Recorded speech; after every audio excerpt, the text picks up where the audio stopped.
میں 1993 سے مکہ میں آنے لگا ہوں.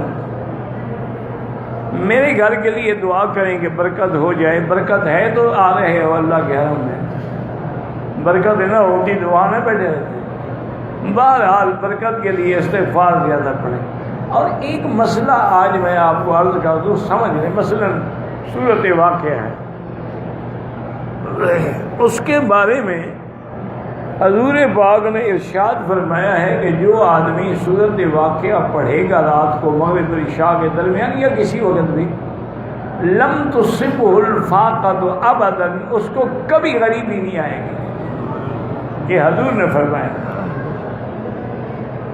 لیکن تم جب صورت الواقعہ پڑھو تو اس نیت سے نہ پڑھو کہ پیسے ملیں گے. تم اس کو اس لیے پڑھو کہ اللہ کا قرآن ہے, اللہ ہمیں اس کے برکات و ثمرات نصیب فرمائے.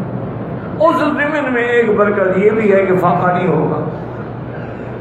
حضرت عبداللہ ابن مسعود رضی اللہ تعالی عنہ کے آخری وقت میں جب آپ بیمار تھے تو امیر المومنین خلیفہ رسول اللہ ذی النورین عثمان ابن عفان تشریف لائے ان کی عیادت کے.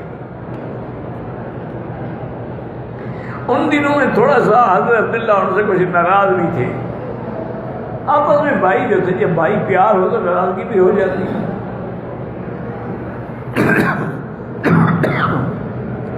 انہوں نے سلام کیا اور پوچھا کہ ماذا تشتکی, کیا تمہیں کیا تکلیف ہے؟ تو حضرت عبداللہ نے جواب دیا کہ ذنوبی, مجھے اپنے گناہوں کی تکلیف ہے. اللہ اکبر. جلیل القدر صحابی ہیں اور وہ گناہوں سے ڈر رہے ہیں. ہم گناہوں میں ڈوبے ہوئے ہیں اور ہمیں کوئی حیا ہے, نہ شرم ہے, نہ توبہ ہے, نہ خیال ہے. تو انہوں نے کہا اچھا یہ بتاؤ تم کیا چاہتے ہو, ما تشتہی, کیا خواہش ہے تمہاری؟ فرمایا رحمت ربی, اللہ اپنی رحمت کر. آپ نے کہا اچھا ایسا کرو کہ انا ارسل الیک طبیبا, میں ایک بڑا طبیب جو ہے شاہی طبیب اس کو بھیجوں آپ کی طرف. فرمایا الطبیب رآنی, طبیب نے مجھے دیکھا ہے. تو حضرت عثمان نے فرمایا تو پھر طبیب نے جب دیکھا ہے تو کیا کہا ہے؟ انہوں نے کہا طبیب نے کہا ہے کہ فعال لما, میں جو چاہوں کروں. مراد یہ تھی کہ مجھے اللہ نے دیکھا ہے, اللہ جو چاہے کرے. انہوں نے کہا اچھا ایسا کرو کہ میں بیت المال میں, اللہ کا شکر ہے بہت پیسہ ہے, تو میں تمہارے لیے کچھ پیسے بھیج دوں.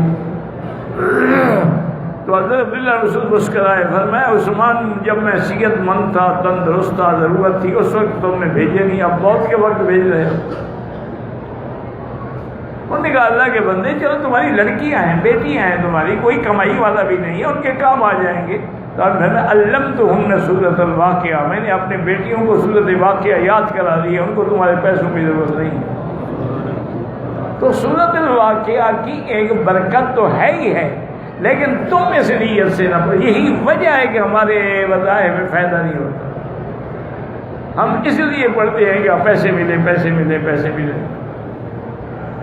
اور یہی لوگوں نے بنا رکھا ہے کہ جی فلاں بزرگ کے پاس عمل تسخیر تھا, وہ اپنے سرانے کے نیچے جتنا پیسے ضرورت ہے اٹھا لیتے تھے. یہ ساری باتیں غلط ہیں اور جھوٹ ہیں.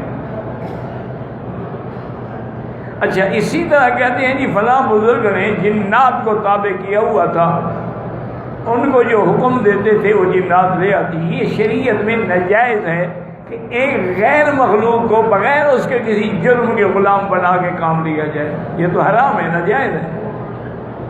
اور وہ جو کچھ لے کے آئے گا وہ بھی حرام ہے. اس لیے ہمیشہ یاد رکھیں, قرآن پڑھیں, وظیفہ پڑھیں, اللہ کی رضا کے لیے پڑھیں, اور ساتھ یہ بھی دعا کریں کہ یا اللہ اس کے پڑھنے سے جو برکات و ثمرات ہیں وہ بھی ہمیں نصیب فرما دیں.